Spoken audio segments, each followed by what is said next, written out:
जय हिंद। देखिए, चाइना का एक इतिहास रहा है कि वो एक कम्युनिस्ट कंट्री है और अपने देश के अंदर हो रहे विद्रोहों को दबाने के लिए अपनी जनता को मीडिया से दूर रखता है और विदेशी आक्रमण या किसी छोटे मोटे लड़ाई का सहारा लेता है ताकि वहाँ की देश इसे भूल सके। ऐसे ही 1962 में हुआ था। 1960 में माओ के खिलाफ वहाँ आंतरिक विद्रोह की संभावना हो रही थी। माओ ने इसका फायदा उठाते हुए 62 की लड़ाई थोप दी भारत के ऊपर और अक्साई चीन का एरिया कब्जा कर लिया। उसी समय इसने ताइवान के इसे क्या नाम है, अरुणाचल प्रदेश को अपना दक्षिणी तिब्बत कहता था। ऐसा नेहरू के समय हुआ था। अभी यहाँ पर सी जिनपिंग जो है, इसके समय भी बहुत तेजी से विरोध हो रहा है। चाइना में सी जिनपिंग के खिलाफ बहुत तेजी से बगावत हो रही है। इसने भी वही सहारा लिया जनता का ध्यान भटकाने के लिए। इसने भी भारत से लड़ाई थोपने के लिए कई बार अक्सर उत्साह वाले काम किए हैं। अभी हाल में इसने तवांग में घुस गया। अरुणाचल प्रदेश का जगह है तवांग घाटी। तवांग में जहाँ बोमडीला दर्रा भी है, तवांग जिला में है, वहां पे चाइनीज सैनिक ऊपर आने लगे भारतीय पोस्ट पर। भारतीय सैनिकों ने ले डंडा मार के कपार फाड़ दिया सब चाइनीज सबका। एक भी भारतीय को किसी भी तरह की गंभीर चोट नहीं आई है, ना ही कोई भारतीय सैनिक शहीद हुआ है। ये हमारे रक्षा मंत्री का खुद का संसद में दिया हुआ स्टेटमेंट था। और वहीं चाइनीज मीडिया इस पर एकदम चुप है। जब चाइनीज पिटाते हैं सब ना तो एकदम चुप हो जाते हैं। आपको याद होगा जो जून 2020 पिटाया था, 6 महीना बाद बोला था कि हाँ हम लोग पिटा गए। वो सब इतनी इतनी होता है, ऐसा आके भाज रहा था सब, मार यहाँ पे लाठी लाठी का पार फाड़ दिया सब चाइनीज सबका। चाइना वहां से भाग निकला और अभी चाइना कुछ नहीं बोल रहा है। अपनी जनता का ध्यान भटकाने के लिए ये कभी ताइवान के ऊपर अटैक करता है, कभी ये भारत की ओर। अभी इसके जो फाइटर जहाज थे सब, वो कई बार उत्तराखंड के पास में मडराने लगे सब। उत्तराखंड के पास मडराने के भी कई रीजन है। उत्तराखंड में अभी भारत और अमेरिका की सेना यहाँ बहुत करीब नंदा देवी पर्वत के पास आकर चाइना के पास युद्धाभ्यास की। इसीलिए वो अपने ड्रोन को, और उसने सबसे बड़ा जो बमवर्षक जहाज बनाया है S-20, ये बमवर्षक जहाजों को भारत के सीमा के पास उड़ाते रहता है। तो भारतीय सेना भी अपनी वायु से एयरफोर्स को तुरंत एक्टिवेट कर देती है और एयरफोर्स भी ऊपर से जाके वार्निंग देने लगती है कि अगर इधर की ओर आओगे तो तुम्हारा भी इलाज कर दिया जाएगा बढ़िया से। चाइना को पता चल गया है कि भारत की अब विदेश नीति जो है काफी एग्रेसिव हो गई और ये होना भी चाहिए। हमें अपने दुश्मनों को पहचानने में क्षणिक भी देर नहीं करनी चाहिए। इंडियन एयरफोर्स अब काफी तेजी से चाइना का मुकाबला करने लगती है। चाइना के साथ समस्या ये है कि यहाँ पे तिब्बत है। तिब्बत का पठार इतना ऊंचा है कि यहाँ पे कितना भी बेहतरीन जहाज दे दीजिए, कितना भी बेहतरीन जहाज, वो अपने फुल कैपेसिटी से नहीं उड़ सकता है, क्योंकि तिब्बत के ऊपर ऑक्सीजन की मात्रा बहुत कम होती है और किसी भी जहाज हो गया उसमें ईंधन जलने के लिए ऑक्सीजन की जरूरत ज्यादा होती है। तो यहाँ कितना भी बढ़िया जहाज रहेगा, यहाँ से यहाँ आने में अपनी पूरी पावर नहीं लगा सकता है। जबकि भारत का जहाज तो इधर ही रखा हुआ है यहाँ पर, इसके लिए ज्यादा उधर नहीं है, इसी को ज्यादा दिक्कत आता है। आपको पता होगा तिब्बत और हिमालय के ऊपर से कोई कमर्शियल जहाज जाते भी नहीं है सब यहाँ पे। तो इंडियन एयरफोर्स काफी एग्रेसिव में इसमें आगे बढ़ रही है। लेकिन चाइना इसे अन्य जगहों से घेरना चाह रहा है। पाकिस्तान के सहारे घेरना चाह रहा है, इधर मलक्का के सहारे, इधर तंजानिया के सहारे, तंजानिया के साथ इधर से मलक्का को इधर से, और ऐसे चारों ओर से चाइना भारत को घेरना चाह रहा है। हालांकि भारत भी इससे अब काउंटर अटैक के मूड में आ गया। भारत अपने वायुसेना की ताकत को लगातार बढ़ा रहा है।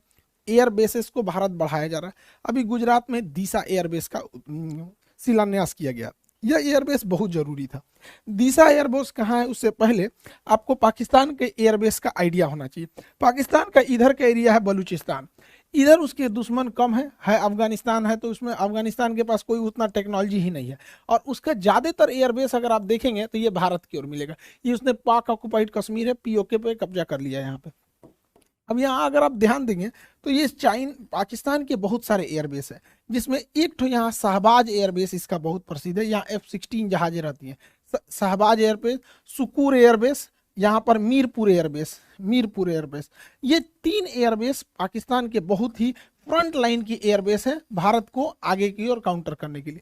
और एक कश्मीर के पास में आया स्कार्दू एयरबेस। ये एग्जाम में क्वेश्चन पूछते हो भैया स्कार्दू एयरबेस कहाँ, पीओके में ही है स्कार्दू। तो कुछ जगह जो है ना करंट में जब फेमस हो जाते हैं तो उससे कुछ क्वेश्चन पूछता है, इसलिए याद रखने आप है।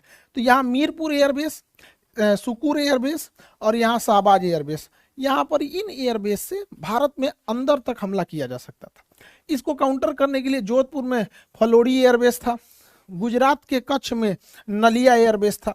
तो ये यहाँ से इसे काउंटर किया जा सकता था, लेकिन अभी पीएम मोदी ने यहाँ पर एक दीसा एयरबेस का उद्घाटन किया। दीसा एयरबेस जो है अब यहाँ से और अंदर तक काउंटर अटैक किया जा सकता है। तो ये एयरबेस भारत के लिए बहुत जरूरी है, क्योंकि हमको हर तरफ से काउंटर अटैक के लिए रेडी रहना है, क्योंकि चाइना लगातार पाकिस्तान को सपोर्ट करते जा रहा है। तो ये एयरबेस जरूरी है। भारत अब अपने जितने भी एयरबेस हैं उसको, उसमें जो जहाज़ों को रखने के लिए बंकर है उसे अब नए मॉडल से अपग्रेड कर रहा है। उसका नाम है next generation harden aircraft shelter. ये इतने मजबूत होते हैं कि रनवे के बाद जहाज को अगर इसमें ले आ देते हैं तो इसके ऊपर 1000 किलो का भी बम गिरा दिया जाता है ना, इसको कोई असर नहीं होता है। इसकी टेस्टिंग हो चुकी है। देखिए ये जहाज इसी के अंदर था, ये जहाज इसके अंदर था, इसको रख के तोड़ा है सब, ये ऊपर वाला ब्लास्ट हो गया है, जहाज चुपचाप निकल के चला गया। तो ये भारत इसको बहुत तेजी से अपने हर एक एयरबेस में इसको ला रहा है, ताकि जहाज जो है एयरबेस पे भी सेफ रह सके, ताकि युद्ध की स्थिति में काउंटर अटैक किया जा सके। भारत इसको बहुत भली भांति से समझ गया है कि अब हम लोगों को एग्रेसिवली आगे बढ़ना पड़ेगा, क्योंकि चाइना लगातार हमें घेरते आ रहा है। इसलिए भारत ने अपने यहाँ, ये तो हो गया अफगानिस्तान के लोगों को भारत से बहुत लगाव रहता है। तो भारत में रिलेशन अच्छा है, लेकिन पीओके कब्जा करने की वजह से डायरेक्ट कनेक्शन नहीं है। यहाँ पर है आपका तजाकिस्तान। ये ताजिकिस्तान जो जगह है, यहाँ पर भारत 2 एयरबेस ले रखा है। यहाँ से हम चाइना के लिए भी काउंटर अटैक कर सकते हैं, यहाँ से पाकिस्तान के डीप एरिया में भी काउंटर अटैक कर सकते हैं। 2 एयरबेस है यहाँ पर, एक का नाम है ऐनी एयरबेस और एक का नाम है फारकोर एयरबेस। तो ये दोनों एयरबेस ताजिकिस्तान में, फारकोर और ऐनी एयरबेस, इससे हम लोग चाइना के एरिया में काउंटर अटैक और पाकिस्तान में कर सकते हैं। ये सबसे ज्यादा काम कब करेगा?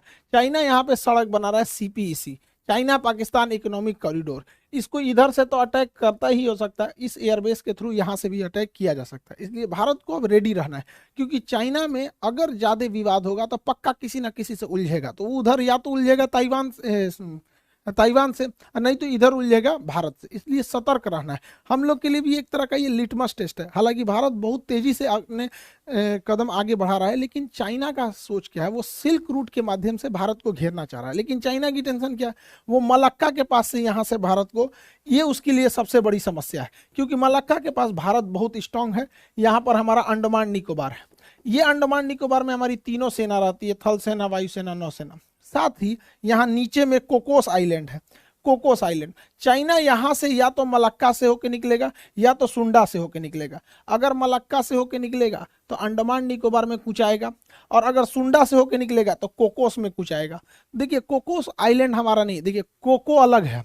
कोको आइलैंड म्यांमार के पास है, हम ही लोग का था, नेहरू ने गिफ्ट दे दिया यहाँ पे। ये कोकोस आइलैंड जो है ये ऑस्ट्रेलिया का है, लेकिन ऑस्ट्रेलिया से हम लोगों ने समझौता कर रखा है कि एक दूसरे के बेस का इस्तेमाल करने के लिए, तो इसका इस्तेमाल हम लोग कर सकते हैं यहाँ से काउंटर करने के लिए। इसलिए चाइना को पता है कि इस एरिया में हम कुछ नहीं कर सकते हैं। इसलिए चाइना मलक्का को अपनी डेलिमा दुविधा समझता है, मलक्का डेलिमा। इसलिए वो डायरेक्ट इस एरिया से समुंदर से घूम के नहीं आना चाहता है, वो डायरेक्ट सड़क के माध्यम से अपने सामान को यहाँ लाता है और इस रास्ते से निकल जाता है। यहाँ पे उसने बहुत बड़ी सड़क बना रखी है। इस सड़क के चारों ओर फैक्ट्री, पेट्रोल पंप, हॉस्पिटल्स, अलग अलग चीज़ों को खोल रखा है। इसका नाम है सीपीईसी। सीपीईसी को काउंटर करना भी बहुत जरूरी है, जो ग्वादर पोर्ट से जुड़ता है। यहाँ पर सीपीईसी के लिए यहाँ पर हमको ऐनी एयरबेस और फारखोर एयरबेस यहाँ से काउंटर कर देंगे, और यहाँ ईरान का चाबहार बंदरगाह हम इसे काउंटर करके आइसोलेट कर सकते हैं। इसलिए रेडी रहने के लिए ज़रूरी है। हालांकि भारत के पास इसके अलावा भी बहुत सारी संभावना है। यहाँ पर चाइना इतना तेजी से एक्सपांड किया कि अफ्रीका का देश है जिबूती में इसने अपना एक सैन्य अड्डा ले लिया। अब जिबूती समुद्र का इतना पतला रास्ता है कि अगर यहाँ स्वेज नहर से कोई भी जहाज यूरोप से आएगी तो उसे जिबूती से जाना ही पड़ेगा, और जिबूती पे उसने एक भाड़े पे सैन्य अड्डा ले लिया यहाँ पे। लेकिन अच्छी बात यह है कि जहाँ इसने सैन्य अड्डा लिया है वहाँ से थोड़ी ही दूरी पर फ्रांस का भी सैन्य अड्डा है, और हमारा और फ्रांस का समझौता है कि हम एक दूसरे के सैन्य अड्डे का इस्तेमाल कर सकते हैं। तो यहाँ ये पैसा दे के सैन्य अड्डा ले रहा है, भारत वहाँ ऐसे ही पहुँच सकता है। इसके अलावा जरूरी है भारत सरकार को कि यहाँ पे यमन में अभी अशांति फैली हुई है। यमन का यह सोकोत्रा आइलैंड भारत के लिए एक वरदान साबित होगा, क्योंकि अगर हमारा सोकोत्रा आइलैंड पर अब अगर प्रेजेंस बन गया तो यहाँ से हम ग्वादर बंदरगाह को काउंटर कर सकते हैं, यहाँ से हम जिबूती को काउंटर कर सकते हैं, और यहाँ से हमारी सप्लाई लाइन को भी कोई नहीं रोक सकता है। लेकिन अभी यमन के सोकोत्रा आइलैंड पर किसी का ध्यान नहीं गया है। यहाँ पे करना चाहिए, सरकार को आगे बढ़ना चाहिए। चाइना ने इतना ज्यादा मात्रा में लोन दे रखा है अफ्रीकी देशों को कि उन्हें अपने कर्ज के जाल में फंसा लिया, और इस जाल में फंसाया बढ़िया से तंजानिया को। तंजानिया जो है इसका एक जंजीबार द्वीप है जो दुनिया में सबसे ज्यादा लौंग के उत्पादन के लिए प्रसिद्ध है।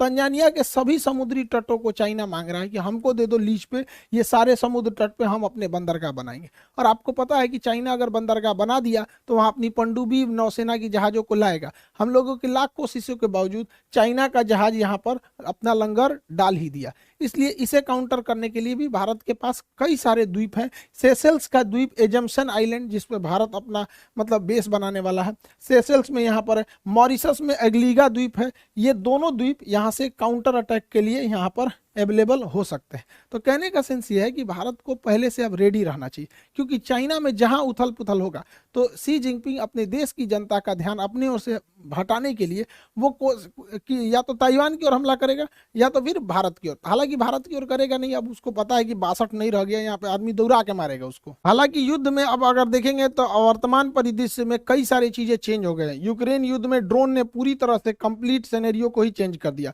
तुर्की जैसा देश ड्रोन के मामले में, ईरान जैसे देश ड्रोन के मामले में बहुत तेजी से आगे बढ़े हैं। तुर्की का कौन सा ड्रोन यूक्रेन में तबाही मचाया, और रूस जैसे शक्तिशाली देश को ईरान से क्यों ड्रोन मंगाने पड़े, इसे भी